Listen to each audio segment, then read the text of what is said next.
Hi everybody, welcome back to a competitive Modern League. This is round 5 with Jeskai Control, the end of the league. Hopefully I can pick up a win. As I mentioned, I've been evaluating this deck for my upcoming Grand Prix, and I think even though this league has been a struggle, it's still something that I want to consider. I am leaning towards Jeskai Geist of some sort, and I don't want to try and say which deck is better because they're better at different things. I know the Geist deck is just obviously not as powerful in the late game, but has a better mid game and is more aggressive. And say what you will about Control's ability to counter everything out of Tron, Valakut, and even just deal with decks like Dredge. The fact that the Geist deck is more proactive, I think, makes it so that it has some better matchups in some other areas, while not sacrificing too much in others. For example, by playing pure Control, I don't think that makes the Affinity matchup twice as good, for example. I think it's probably better because you have sweepers, but I still think, Jeskai midrange has reasonable game against it. Now, there are some decks where I think playing against, for example, against the GBX decks, even though I lost to one, I think you're much better positioned than, say, a Jeskai midrange list. But I think the biggest reason that I'm leaning towards it, it's just because it's what I know, it's what I feel comfortable with. There was one moment in the league when I was trying to do something with a cryptic command at the end of turn, and then I had to remind myself, like, wait, I'm playing draw go, you don't need to do anything. And so it's kind of hard to erase that training, if you will, that of where I feel like, okay, now I need to be turning the corner. But this deck is sweet. I really like it. I'm not ready to dismiss it. I can see myself playing some additional leagues with it, even if I don't record them. I'm getting to this point where I'm still going to keep recording a league a week, but I'm going to be playing more leagues on the side as kind of part of my preparation. And I think if I really, I was thinking back to when was the best I played Magic, and I thought this is probably better for a Saturday stuff, but whatever, I'll just do it now. I've been looking at some of my gameplay and realizing that it's not as tight, I think, as it used to be. And I think part of that is in the break from when I was making content, I just didn't play as much Magic. And I think this weird thing has happened where I think the best my play has been is when I was preparing for the RPTQ. I played, it was 200 to 250 matches of Magic Online in preparation, and I documented all of my wins and losses, and I learned a lot about how to approach a matchup, and I really focused on my skill as a player in doing things correctly. And I felt like that was probably the best Magic that I was playing. And I still don't think I'm bad, but I have noticed that a lot of it is muscle memory. I'm just sort of doing things that I think are right without really analyzing every, detail of the board state. And I think that muscle in some ways can become kind of weak, if you will. I'm not every time I play a game, I'm not, say, making sure that the land I lead with is correct every time. And I'm not talking about the recent league when I accidentally tapped the Sacred Foundry and couldn't cast Helix. That was just a brain fart. But I guess it's kind of part of that too. I'm just not being as detailed as an intentional. And if I'm going to go to a GP and actually try to do well, I really need to spend some effort in shoring that up. And I don't know of a better way to do that than just to play more Magic. And I think a lot of that Magic needs to be not when I'm recording, because trying to enunciate what I'm doing and think of, okay, how do I want to explain this? You guys have probably seen me do this. I'm simultaneously trying to think of my lines and simultaneously trying to think of how to explain it. And sometimes in the middle of an explanation, I'll stop. And I'm and then I might forget even what I was explaining. And part of that's just me, Nathan, as a human being. But a big part of that, too, is my brain's constantly trying to juggle these two balls. And so I think it can be difficult to really work on your game while also trying to make content. So, But I think that the content side would benefit. If I spend some intentional time trying to improve my playing ability, that's going to translate just into better content for all of you. So hopefully it's a win-win all around. Hopefully I can play some more leagues, improve my game, do better at Grand Prix Lyon, and also begin making just a little bit. Well, it's not strategically, but just showcasing a little tighter gameplay. Um, I'm not. I don't want to try to put an impossible goal to say I want to play perfect Magic because A, I don't think it's possible, and B, I don't think I'm the guy to do that. But I would like to improve it to an extent.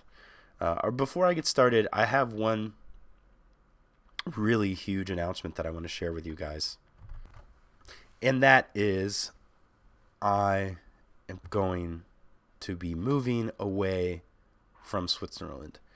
And this is like huge for me because Geneva, Switzerland has been the happiest place that I've ever lived.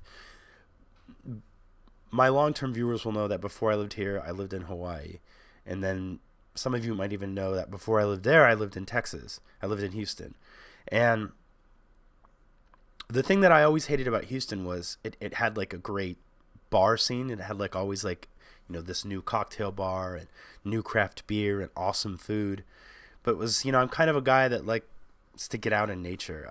I love hiking, and I always wanted to live somewhere where that was more accessible. Like it was a weekend trip instead of a vacation or a daily trip. And that's, I've had access to that here. And Switzerland it just speaks to so much of like my hobby side. There's a nice little Magic scene here. It's not huge, but it's closely knit, and I really like the people, and I really like it. So that box is checked. You know, I don't probably ride my bike as much as I should these days, but the cycling here is amazing. The hiking here is amazing. I've climbed mountains, and I've gone snowshoeing, and it's tough for me to leave all that. And I'm going to London, which has like none of that. In some ways, London feels like going back to Houston for me, in that I'm going to be in a really big city, but it's going to be an even bigger city. And yeah, so it's kind of like, but it's the right decision. You know, me and my wife have been sitting on this for a while, going back and forth, and we had to sort of put aside our romantic feelings about Switzerland and think about what's best for sort of the midterm. And another thing that I want to mention for you guys is I recently lost my job in December, right before Christmas. So that's sort of factoring in to our decisions. And, you know, I have to decide, you know, what I want to do professionally. Do I want to go back to a career that I think I'm done with? You know, I've been kind of burned out with it for about 5 years, and that sucked. Like, corporate burnout is a difficult thing, and I know some of you might not understand it, but I'll just say it's like a vicious cycle, right? If you don't like the work you're doing, it's hard to motivate yourself to do it. And if it's hard to motivate yourself to do it, then the work that you put out there isn't top quality. And if the work you put out isn't top quality, it's not really work that you feel good about. And then it's work that your employee doesn't feel good about. And you end up in a situation where you've sort of gone at one point in time to, like, you know, you built a career and you worked really hard and you were motivated, to now you've kind of become a person who is just kind of, you know, it's like, well, you're not doing terrible, but you're not doing great, and we'll keep you on. And nobody feels good about that. So I have a lot of decisions to make, and maybe I want to reinvent myself, maybe I don't, but London's going to be a better place to do that just because of the size of the city. So anyway, just some personal stuff about me to share with you guys and let you know what's going to be happening with me. And I guess the biggest reason, well, not the biggest, but one reason I'm mentioning it is we're moving at the end of February. I have yet to figure out like how I'm going to continue making content. I have a laptop. I won't have my you know, PC setup, but I might try and figure out a way to, I'm going to try and either do two things. I'm going to try to make a bunch of content beforehand so that you guys have stuff to watch, or I'm going to figure out how to make it work on my laptop so I can do it while we're going to be in the United States for a while before we go to London. So yeah, so that's all of that. Oh, and I did have one question, and you know, most of my viewers are in the United States, but do any of you guys know a good place to play Magic in London? I could use any tips that you guys might have. I am hoping that the Magic scene might be a little bit larger than the Magic scene in Geneva, or just to have more frequent modern tournaments than we do here. Anyway, okay, so I think that's enough like non-Magic talk and all of that stuff, but yeah, let's get into some games.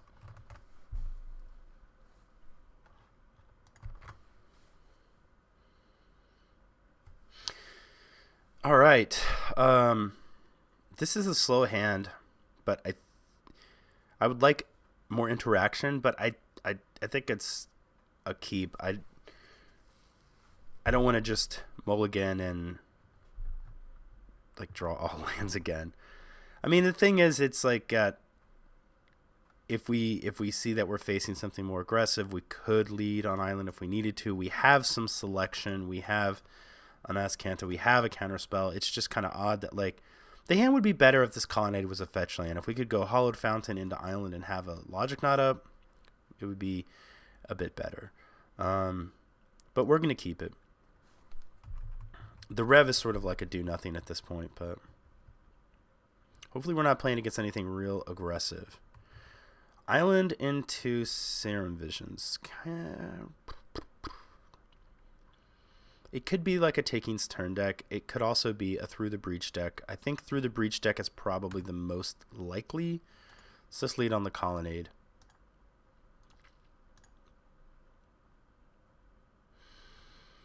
Could also be a Storm deck.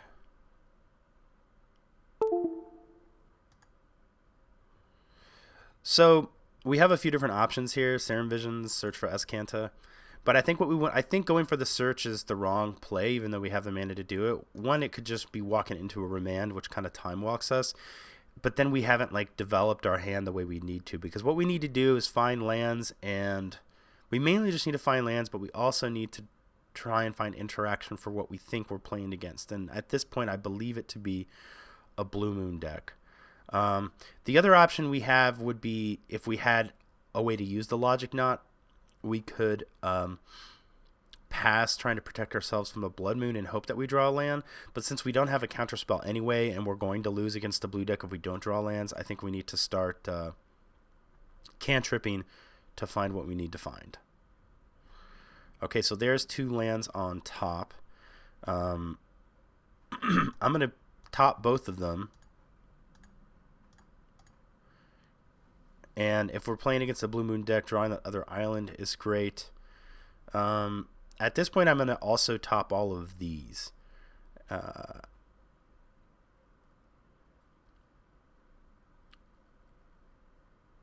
question is, am I going to need to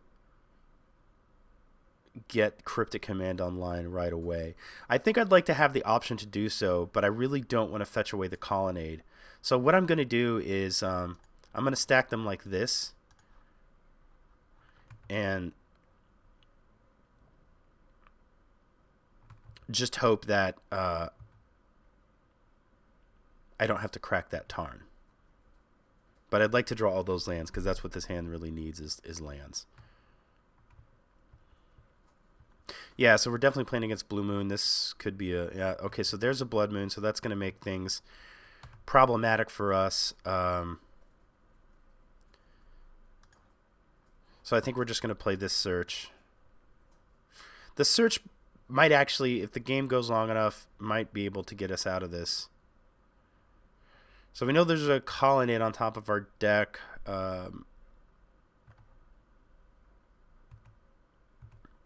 We're gonna want to flip the search. Actually, no, the search won't get us out of this. It'll. Oh, okay, so we're probably just dead. Because if we flip this, it'll just become a thing.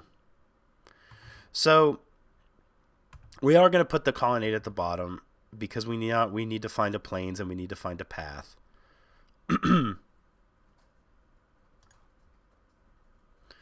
Another search doesn't really do anything.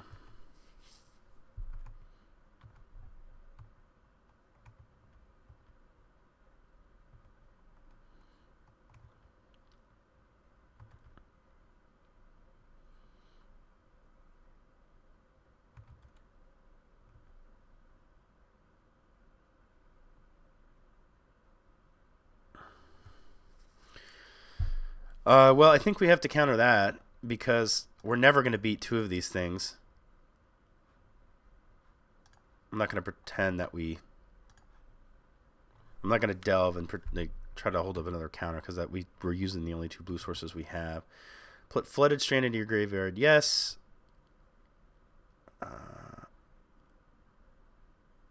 Let's play this land and Say go. Yeah, I guess we get one more. I guess we're dead because I guess we could draw an island. But he probably has a counterspell for a cryptic command.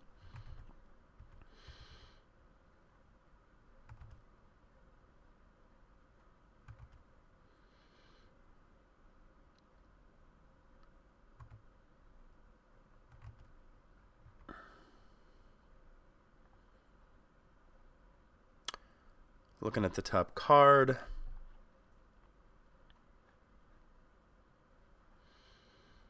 Yes.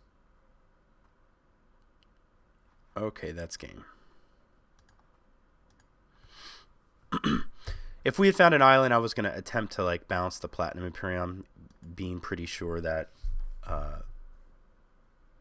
that wasn't going to work. But okay, so how many answers do we want to bring in for Blood Moon? First off, I think we want all the dispels.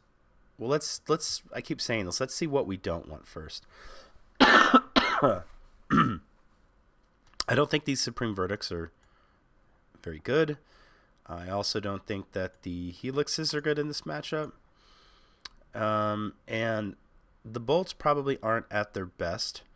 The Electrolyzes cycle, so I think you can make an argument to keep in some number just because it kind of gives you something to do at instant speed at the end of their turn. The paths, if the fact that they did Madcap first make me think that they're a Madcap deck, which make me think we want to keep our path, but at the same time, I wouldn't be surprised if our opponent is boarding into a different plan. I don't remember what those Madcap decks... I guess we could kind of steal a look on MTG Goldfish. Let's see here. It's on my other screen. Madcap Experiment. So the decks in Modern that say are playing it are Brew Red Breach, and then this thing, which I don't think they are. And I'm going to assume most of them have it in the board. We may not even find a good example of it here. So this one does have the main and then the side.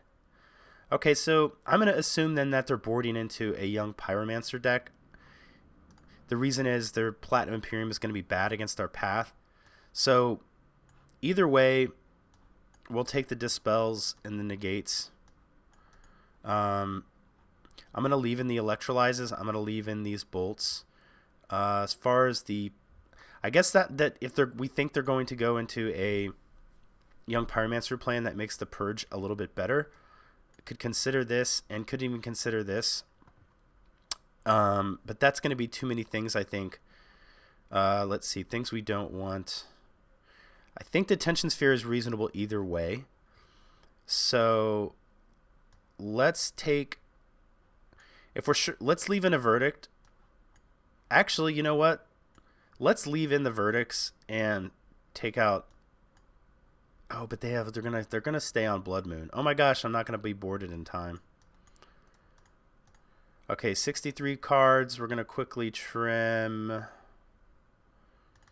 the Verdicts, just keeping the spot removal, I guess. I'm gonna have to submit something. Shit, submit. Okay, that's a mess. That's took too long for me to try to talk through that. Okay, so one land. Oh, this is crazy. I'm going to keep this because all of our spells cost 2. And we have like multiple answers to Blood Moon.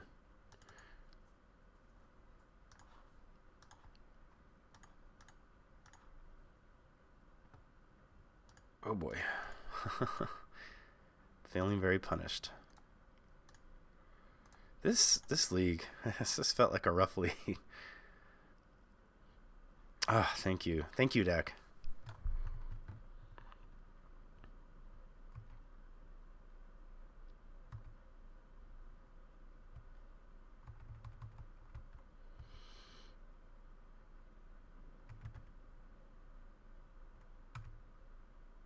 All right, starting to get a little rough here.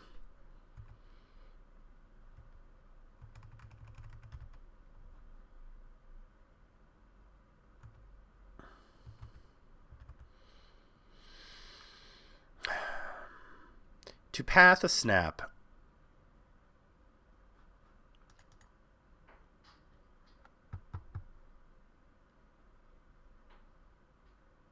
Yeah, I think I'm going to.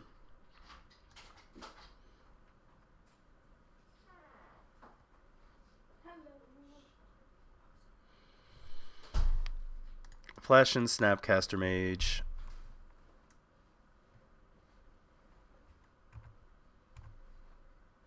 Alright, well, we got a third land anyway, so let's attack in that case. If he bolts, I will probably still path to get a red source. Play this and pass.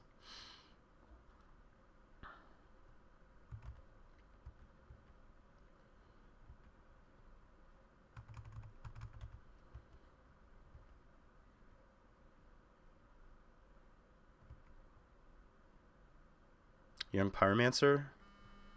Blood Moon. With probably Dispel backup is my guess. Alright,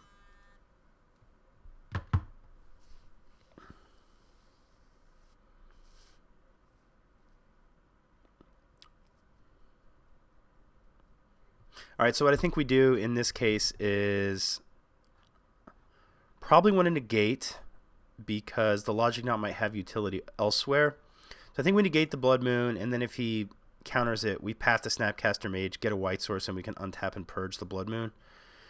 So let's start with the negate. I'm trying to think if I'm trying to decide right now if the Logic Knot's a better choice.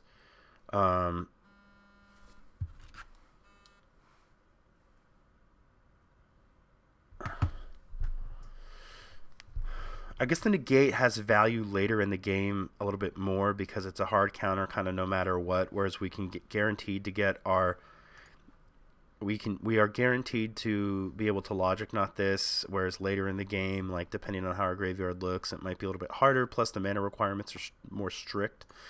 So, okay, I'll use the Logic Knot based on that analysis.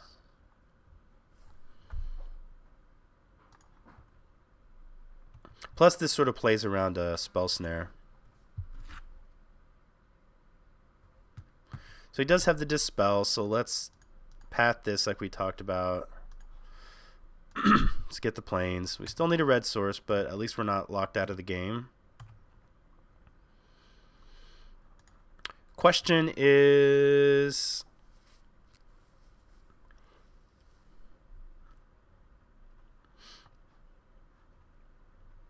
I think I'm going to... I have 2 Dispels and a Negate. Unfortunately, this fight is very much becoming about Blood Moon. But I think I'm going to... This lets him potentially use a Snap, but I think I'm going to purge this on his turn. Because if he wants to fight over it, I'd rather him do it on his turn. So I think I just let this go. I still have a Negate up. And we can basically just rinse and repeat this next turn. He only has 1 blue himself at the moment. Actually, so he can't snap anything.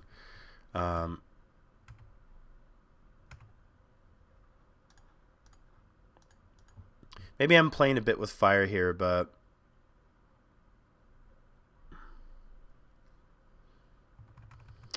that was a mistake to tap the Flooded Strand, because now if he like has another Blood Moon, I can't sacrifice it. I'm gonna get it stuck with it again if this another Blood Moon resolves.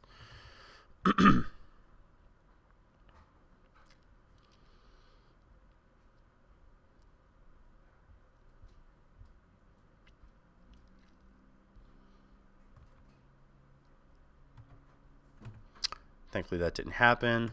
Drew a D-Sphere.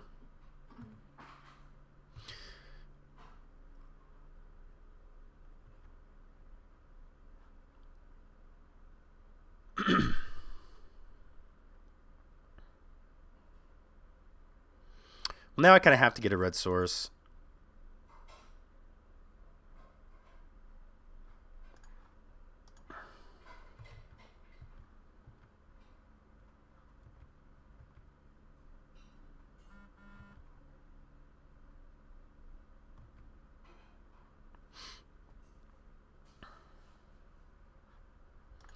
So we'll lose to this click if we don't kill it, and I prefer for that not to happen. So he gets to take a look. If he does have Platinum Empyrean, we have an answer with the negate. If he takes the negate, we have an answer to the Platinum Empyrean with the Detention Sphere. But as I said, I wouldn't be surprised to find out that he took out all of his... If he took that combo out and he went on the Young Pyromancer plan. A Spell Snare's good if he plays the Young Pyromancer here.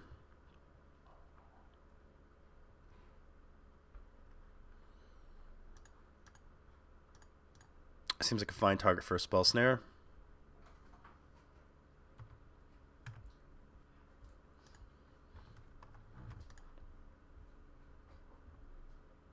Two Dispels, a Logic Knot, an Island. I think we're fine with that. I think I'm going to put... we draw that land next turn. I mean, we're going to try... We are the control deck in this game. We're going to try to go long, no matter what.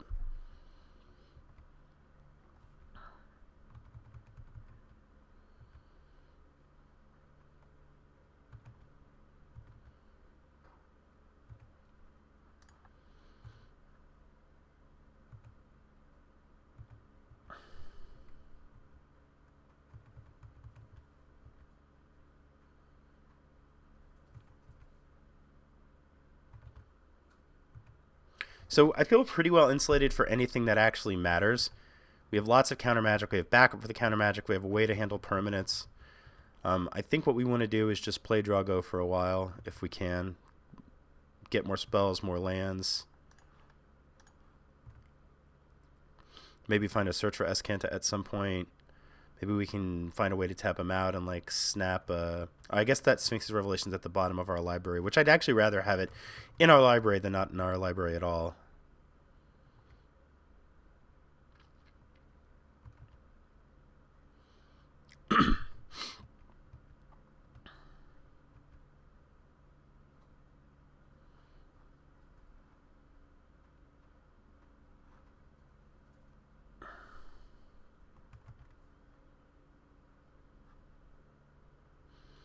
We left the bolts in our deck. Snapcaster Electrolyze would be an excellent way to take care of the Snapcaster Mage. Our life total's a little low, so we don't really want to take too many hits, but I don't want to fight over it with my counter spells if I can help it. I could also de-sphere the Snapcaster Mage. It doesn't seem like a great answer, but it is one that we have. I'll take one hit from the Snapcaster Mage, but if next turn we don't draw an answer, I think I want to probably just use this Detention Sphere on it. I doubt he has any enchantment removal besides probably just a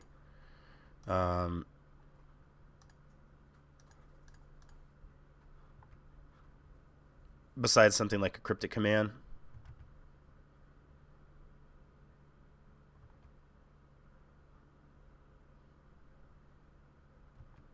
It's going to be like Cryptic to bounce his Snapcaster Mage.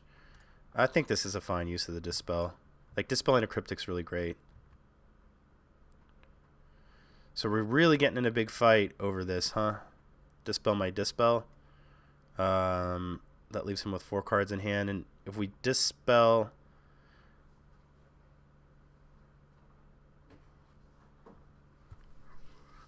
This kind of opens us up to get Koranos next turn.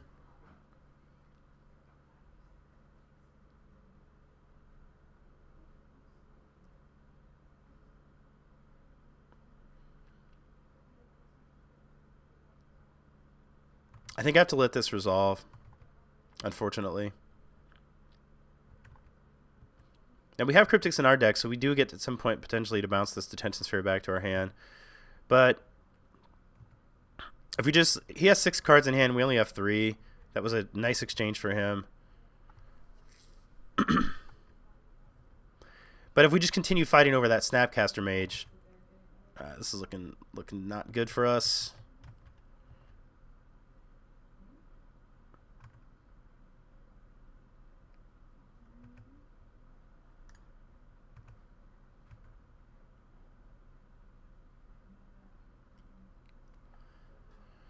With 10 cards in our graveyard. We're only at 8. I will probably Logic not a Snapcaster Mage.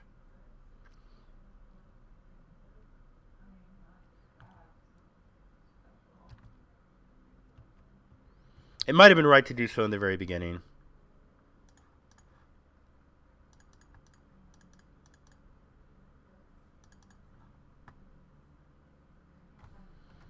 I guess we can leave one more mana up to make it.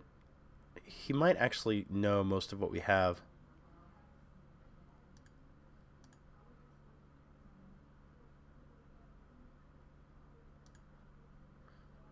Three, 4, 5, 6, 7. So it needs to be 8. Dispel, Spell Snare, Purge, Path. I guess the Serum Visions can go.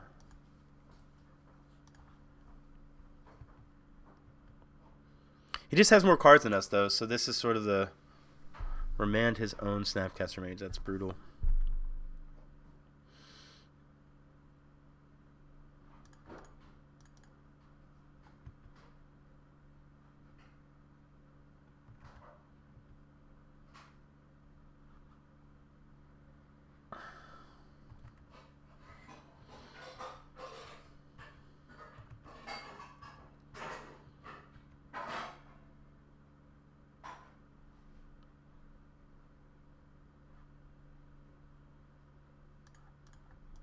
Alright. We're going to negate the Remand. I won't be surprised if we get Karanos next turn. But we're going to hopefully try to beat the Karanos with a Celestial Colonnade.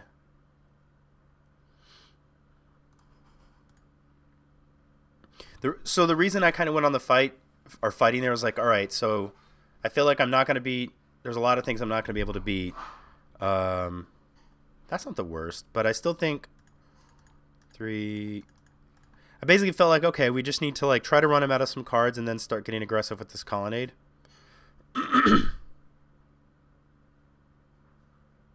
So his card's a Cryptic Command.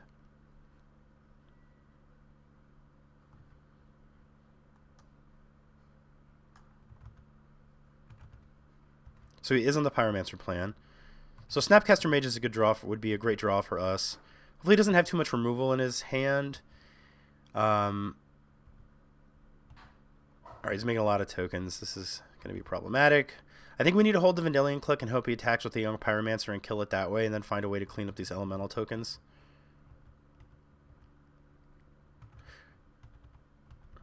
We also, let's see, this is 4, so we're dead in another attack after this, and if we untap and attack him, he's dead in attack, but we're dead on the backswing. So...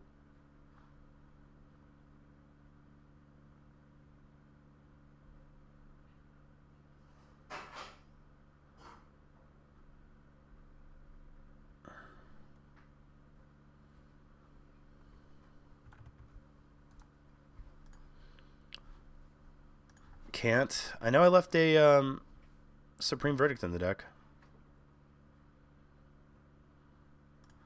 Alright, well, this is probably game.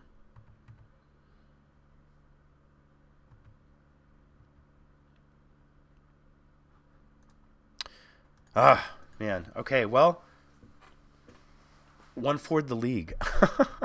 It's been a long time since... Well, since the league has gone that bad for me, on or off camera. Man.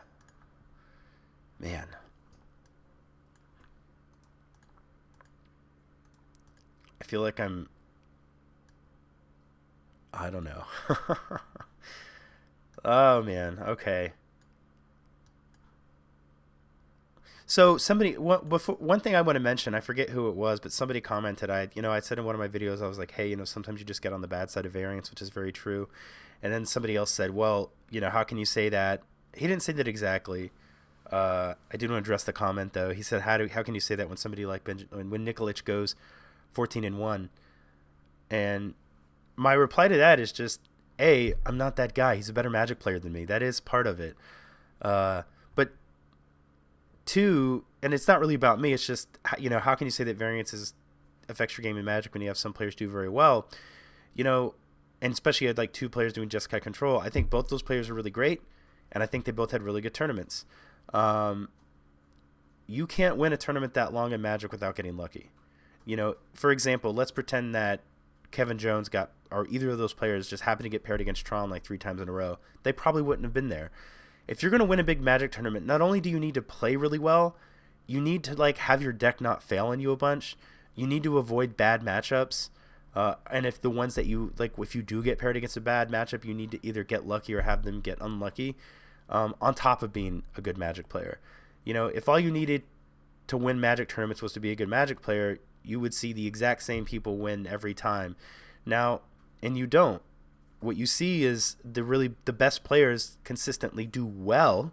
You know, maybe they're always in the top 24, and I think that's what you would expect. You would expect their skill to bring them to the top levels of a tournament, but you can't expect to always win. And the other thing about that is Nikolic had a really great tournament. He's a really great player. But I guarantee you, if we were to sit him down and say, hey, do you always do this well in a tournament? He'd probably tell you no. Like, there's been these tournaments where he didn't do well, or these tournaments he thought he picked a bad or great deck, but then he had a bunch of bad pairings. So I guess the point I'm trying to make is don't assume because a player goes 14-1 that they have had tournaments where they didn't do well. And a guy of that caliber, you know, he's probably not going to go like 7-7 because he's a better player than that. But, you know, when you're realistically thinking you can win a tournament and you go 7-4, and let's say, you know, you don't make the top 24, that might be a great tournament for somebody like me, but that might not be a great tournament for somebody like them. But my point is to know, just because they do really well, don't assume that they don't also have bad tournaments and that they don't sometimes get hit by variance. Because I think that A, is just not true. And I think it puts too much pressure on yourself as a Magic player to be like, well, if they can do it, I can do it. Because you're only seeing like a very small sampling of the tournaments that they play. Anyway, that's all I have to say about that. Okay, so come back next week, everybody. I'm going to be probably playing some version of Jeskai Geist. Let me talk about this deck just a little bit. One thing I'm trying, I don't know that it's right, is, and this may be the wrong thing to do, maybe I'm diluting the deck, but what I'm thinking is, okay, Search for Azcanta is a great card. And one of the nice things it can do for us is the matchups in which we're not winning early, it's a great long game card. And I have one in the main and one on the side, just because if I want 2 in the 75, if I have, like, say 2 in the sideboard, you know, I'm not sure like which card to bring. You know, I could bring this into the main, but it's almost like I'm running a 59 card main and a 16 card sideboard. It sort of feels like, but it does seem like the Search could.